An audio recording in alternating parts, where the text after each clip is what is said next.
My name's Dan Helterline. I'm the Aux Section Chief on Rod Weeks' Type 3 team. We took over this fire about a week ago. I just kind of want to go over the perimeter and some of the hazards and explain some of the closures and why we have areas closed. The fire started in Eagle Creek on September 2nd. Several days later, it made some really large runs.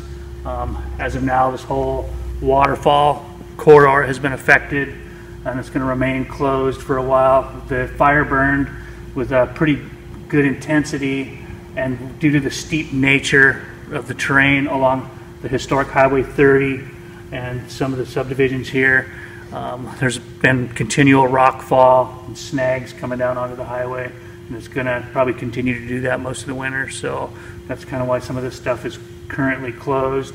On the corners of the fire, we have some closures also, just where they've had machinery in repairing some of the fire lines that were constructed during the fire spread. On this corner going up the Larch Mountain Road area, and then over here on the road system going up to the bin staging.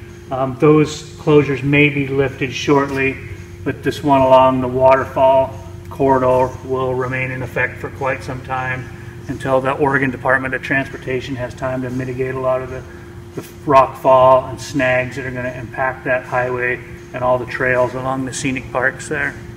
Due to the nature of how intense the fire burned, the soil has been impacted. So there's a lot of loose rolling debris that's making it down into the highway. The root systems for a lot of the trees have been jeopardized, so there's a lot of snags coming down into the road. There's been several places where snags have come off the cliff and actually punched through the guardrail, almost reaching the railroad tracks in several places. And those type of hazards are going to remain throughout the winter, especially once there gets to be more rainfall.